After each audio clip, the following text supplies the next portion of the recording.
love, love! So ayan, papunta kami ngayon ng So ayan mga love, love, nakarating na kami dito sa Parokya de la Sacra Familia. Yan po ang daan ng Cruzo ng istasyon.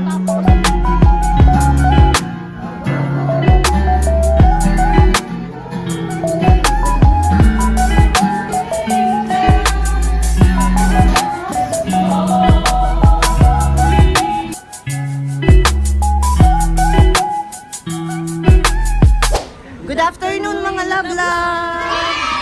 So ayan, papunta kami ngayon ng Bologna. Yan, para sa ating Via Crucis or Way of the Cross. Yehan, Guarda. Yeah, naka-chill out shirt. Hello! Ayan si Ate Joy at si Ate Juanet at si Sis Minda at lahat ng aming mga ka-sisters dyan. Ayan. So, kami ay naka-Team Larga. Shout out Team Larga. Team Larga Official. Hello. Ay, mangunguna ako. Ayan ang aming bus. So ayan mga love-love, may empanada on board. Tulong empanada. Yummy. Hindi magugutom.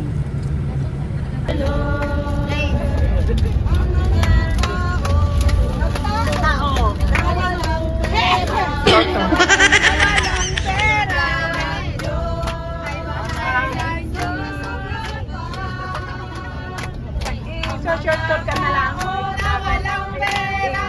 Ipapahayag. Ito pong sulat na ito ay napaka-importante dahil nakitayo ito sa... So ayan mga love-love, nakarating na kami dito sa Parokya de la Sacra Familia. Ayan, kasama natin ang mga taga Bologna, Parma, Modena. Sama-sama na mag-Way of the Cross dito sa gaganapin sa Bologna. Ayan po ang daan ng Cruzo ng istasyon ng huling hapunan. Narinig ko po. Ha? Mga manang at manong narinig. Ciao, ciao, ciao, ciao. Kusi-kusi. Ayan, hindi daw masyado. Kasi itong taga Bologna, taga Modena at taga Parma. Kayong mga taga Modena, ayan. Kung nanatili lang akong doon lang na doon, walang taga Bologna, taga Parma dito ngayon.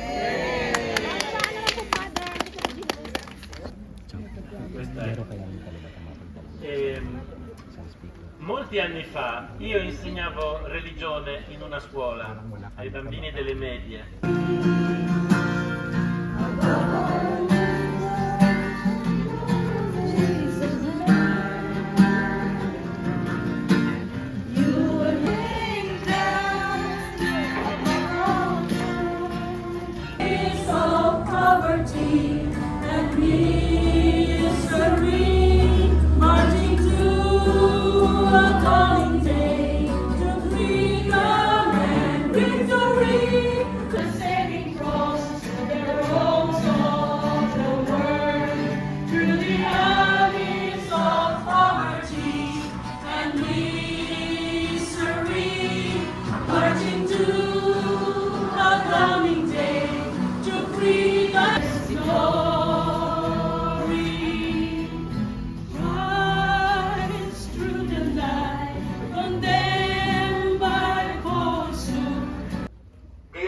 Hindi ang kalooban ko ang masunod, kundi ang kalooban mo. Higit ng hapis, siya'y nanalangin ng lalong kaintig. Tumulong sa lupa ang kanyang pawis na animoy malalaking patang ng dugo. Tumindig siya pagkapanalangin at tumapit sa kanya mga alagad. Naramdaman niya ng tulog ang mga ito dahil sa tindi ng dalamhati. Ang salita ng Diyos. Panalangin. Mahaba at dakilang-kilabot ang gabing iyon, Panginoon. Iisa sa iyong mga alagad ay nagkaroon ng lakas na samahan ka sa iyong pagdurusa. Ang tanging lakas mo ay iyong matibay na hangarin pa rin ang kalooban ng Ama, maging anuman ang halaga. Patuloy ka mag-isang nagdurusa.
kanila inalisan siya ng kalaban, sinuutan ng sariling damit, at inilabas upang ipako sa krus.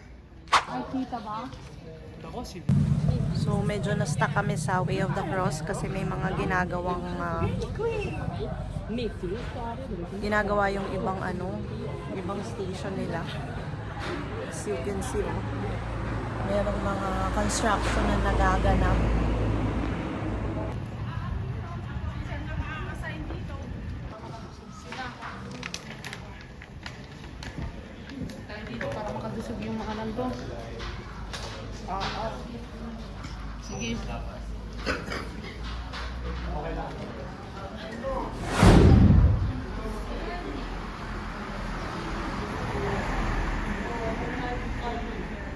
Yeso Kristo, sapagkat sa pamamagitan ng iyong mahal na krus at muling pagkabuhay, iniligtas mo ang sandaigdigan. Nakasalubong nila ang isang lalaking galing sa bukid, si Simon na taga-Risire.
So as you can see guys, pakyat ng pakyat.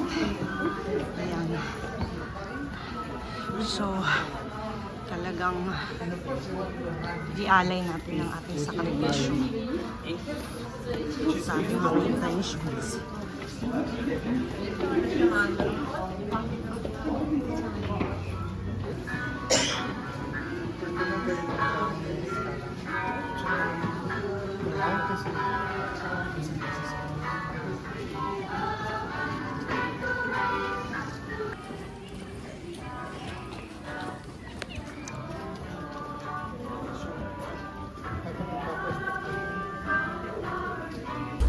Hello po, mga taga-Parma po sila.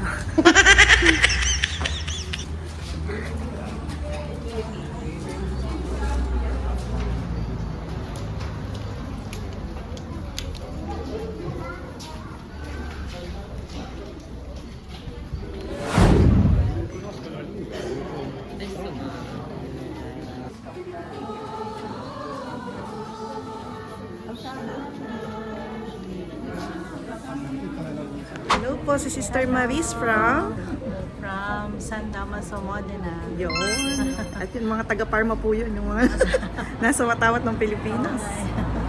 Thank you po. Nice meeting you, Sister Maris. Thank you. God bless po.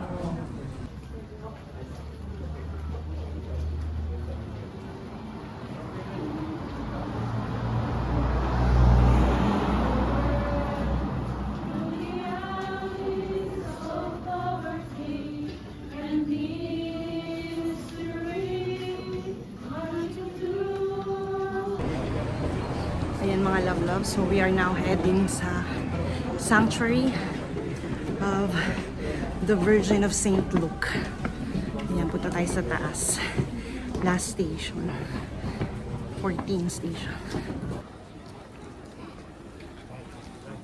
So andito na tayo ngayon sa Sanctuary of the Virgin of St. Luke. Dito sa Bologna.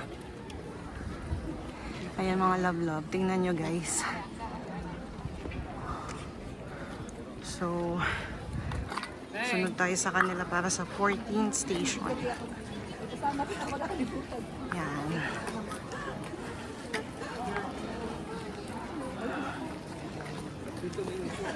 So, ayan.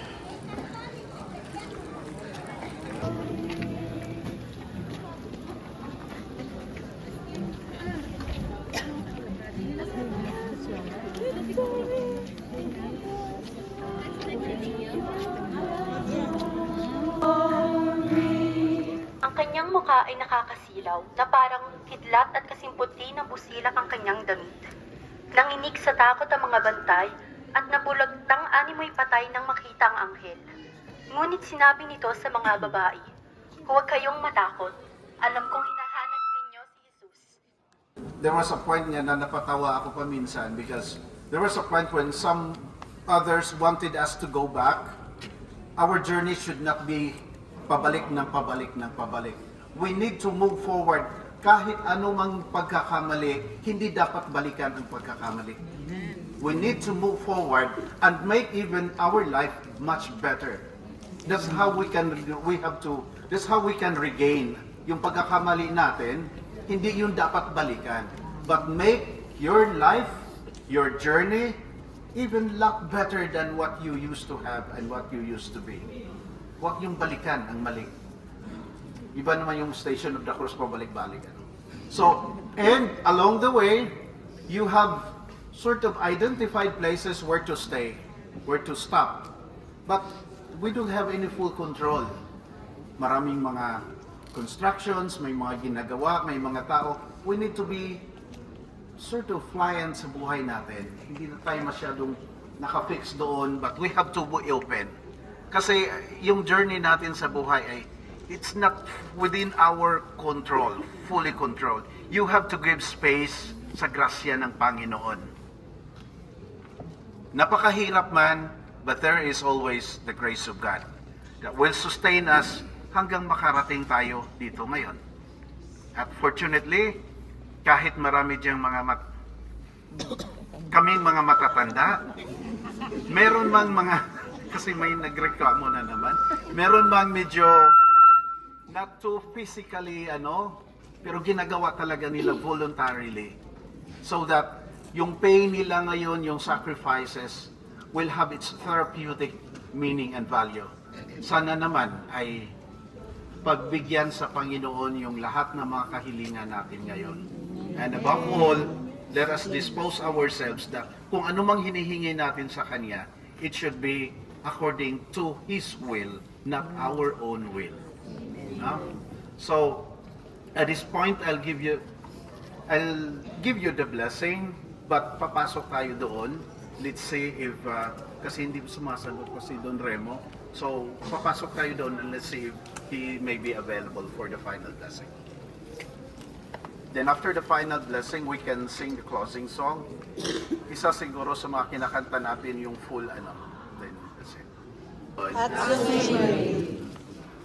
And may the blessings of the Almighty, the Father, the Son, and the Holy Spirit descend upon you now and forever. Amen. Let us all glorify the Lord and give Him thanks.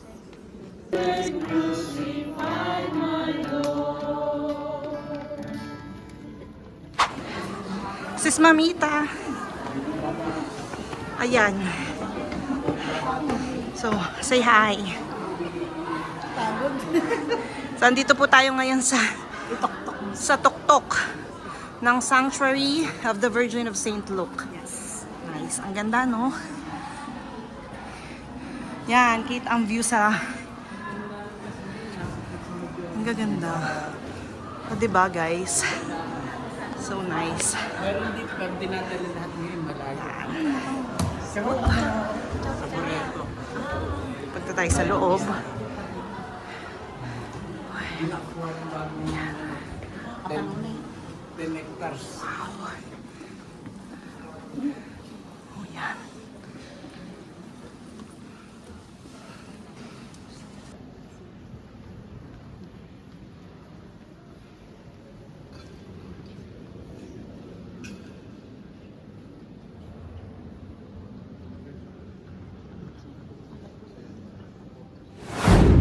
So ayan mga love, pababa na kami ngayon sa bus namin, pabalik ng Parma, and napaka solemn and blessed talaga ng naging way of the cross namin. At nagsama-sama ang Bologna, Parma, at saka ang Modena. At sobrang sarap sa pakiramdam nung makarating kami doon sa tuktok sa sa sanctuary ng, yan si Mami, sa Sanctuary of the Virgin of St. Luke. So si Mami ay naka-chill out shirts. Shout out Sir Raymar. Ayan, naka-chill out shirt siya. And as I was saying, pagdating namin doon sa simbahan, ay nabigkas ko naman lahat ng mga intentions na ipinasa sa akin ng aking mga team leaders. Ayan. So, nabanggit ko siyang lahat. So, salamat kay Lord at nakaraos kami ng maluwalhati. Nakarating kami sa tuktok. Nanay, may gusto ka bang sabihin?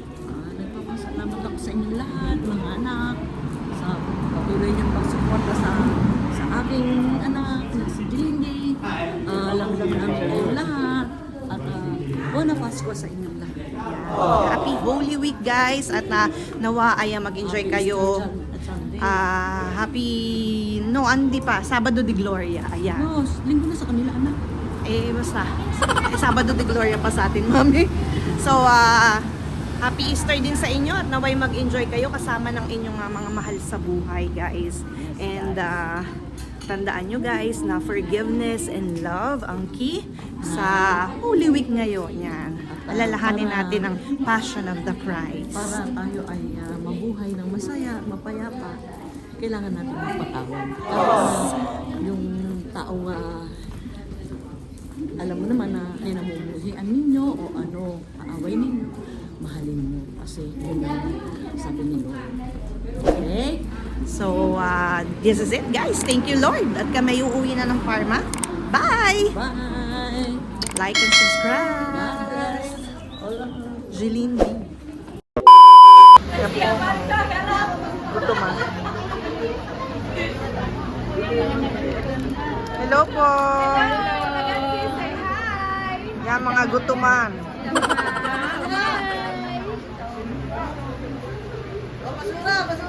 Oh, may magbabasura dito. Oh. Ako basurahan, hindi ako basurahan natin. Ay, ang mga nagutom na.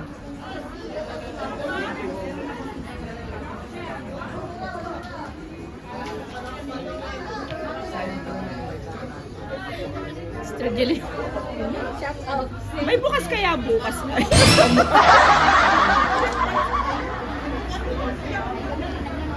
Thank you.